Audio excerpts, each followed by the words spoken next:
So here it is, guys, my first impressions of the Samsung Galaxy Note 4.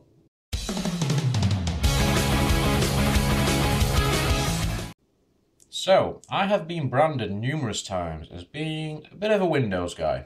So, some were a little bit surprised when my contract was up and I was due an upgrade. And I opted to get a Samsung Galaxy Note 4. Now, you might wonder why I did that. First things first, I've never been a big fan of Samsungs. I've always found the build to be a little bit cheap, and they feel a bit plasticky, and not the good kind of plastic either. So yeah, I was really impressed with the build quality. Just checking the phone out in the store first. Had a little play around with it. The phone itself is super quick, and yeah, I'm massively impressed with this so far. I just want to go over a few things in terms of hardware and overall functionality. So we have here, we have the 5.7-inch Quad HD display. It's an AMOLED display as well, typical Samsung display. Really nice, colours pop, it looks absolutely fantastic. If I just bring my wallpaper on there, I mean, just look at that. That looks super awesome. But yeah, the rest of the phone there we have a usual ambient light sensor. I think one of those is a UV sensor as well, which is one of the first times I've included something like this. 3.7 megapixel front-facing camera. That's a wide-angle camera as well, so pretty impressive stuff. Elsewhere we have the front speaker grille there. Obviously Samsung emblazoned on the phone. We've got the home button, which is rather interesting because it's also a fingerprint scanner. Works a little bit different to the iOS iPhone fingerprint scanner in the sense that you don't just hold it and touch it and it scans. You have to actually swipe it, so a little bit different in that respect. But other than that, we have the back key and also the multitasking key there as well. It brings up multiple windows of everything that you've got open. So yeah, pretty basic standard stuff. We have what drew me to the phone in the first place was this metal trim, and it's really nice. It's a proper solid build, and yeah, it's just really nice. So I'm just going to go over that. So on the right hand side, it's just the power key that we have there. Now, coming from Windows Phone, I'm used to having basically everything on here. So, yeah, it feels pretty plain on that side. Switching to the other side, we have the volume rockers. These feel very nice. I like the little indentation there as well, so you can sort of distinguish that a little bit better. And they have these little sort of grooved edges on the aluminium around the chassis on the corners, and it just makes it feel a little bit better, to be honest. It's really nice. At the top there we have the 3.5mm audio jack, and we have an IR blaster, something I'm yet to use, but I will use that and speak about it a little bit more in the review. At the bottom we have, I think it's dual microphones there for rich audio recording, and also the micro USB 2.0. I think the previous Galaxy Note had a 3.0 configuration, which apparently caused some issues, so they've switched back to the 2. And also you can also see this here, which is the S Pen. Brings up a few options on screen. I've not had much of a chance to use this yet, but I can say that it is very accurate.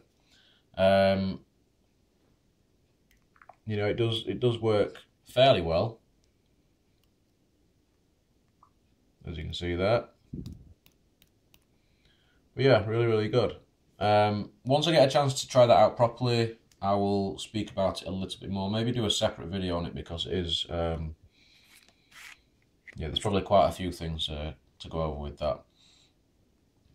So moving on from the edges, we'll go to the back. And we have, it's a single LED flash, which I was a little bit surprised by. since the photo taking capabilities of this phone are supposed to be pretty good, I thought a dual LED flash would have been more suitable. But they decided to include, what you can see just next to it there, is the heart rate sensor, which I've not used for any health purposes yet, but in terms of taking a selfie photo, you hold the phone as normal, and to take the photo, instead of pressing anything on screen, you can hold the heart rate sensor and then let go, and it takes the picture, which I think is it's really useful. I used it on a night out very recently, and it worked perfectly. I was really impressed. I genuinely didn't think of using it for that sort of thing. But there you can see it. We've got the camera module, 16 megapixel image stabilization as well, optical that is.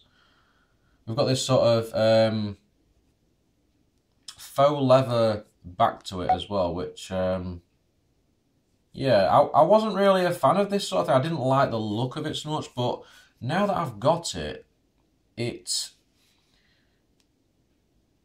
yeah, it feels quite nice to hold, and it's also really grippy. Like my Lumia 1520, also a really big phone, feels very slippy compared to this. And yeah, it's actually pretty good. You can get another cover for this as well that adds wireless charging, but it is quite a lot bulkier. I was quite surprised by how bulky it actually looks. So I'm a little bit disappointed that something like this doesn't have wireless charging built in, because that would have been really nice. I've got used to that with the Lumia range. But yeah, the other benefit though that of charging this phone through the USB is that it has fast charge support, and you get a special fast charge adapter and everything.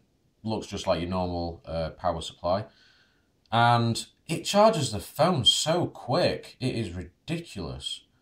I mean, I can wake up in the morning, have maybe 15-20% battery on this phone, plug it in while I get ready to go to work, and by the time I'm going to work, the damn thing's nearly fully charged. It is insane how quickly it charges. And also, while we're on battery life, this thing lasts forever. My Lumia 1520's got a pretty much the same size battery, I think, and it seems to run out a lot quicker than this phone. That's like, I don't think that's the OS as such. I think that's more down to app optimization, because let's face it, the apps on the Windows Phone ecosystem aren't updated anywhere near enough, whereas these are updated constantly. So yeah, it's I'm just really impressed with the overall performance. There's no sort of lagginess to it. It all seems rather smooth. Everything loads up very nicely. Very little delay. Multitasking is not a problem. For those that think that Android is very, very sluggish and slow, that might be the case sometimes on the lower spec hardware, but generally it works really, really nice. And as I say, I love this screen. The camera so far is doing quite well. I think I prefer the fact that I have a dedicated camera button, which this doesn't have. But generally, I'm very impressed. And it also loads up games very, very quickly as well. Subway Surfers there. World Tour London, just updated. Hurrah for UK. But yeah, that's it, guys. So, that's been my first impressions of the Samsung Galaxy Note 4. Leave a comment. Let me know what you think to it. This is my daily driver now, so I will be using this a lot. And I look forward to hearing from you, seeing what you think. The review will be up sometime, probably in about a month, once I've had a chance to use the phone fully, to use all the features, because frankly there are a lot. So yeah, I've been EhrgeizTV, and thank you very much for watching.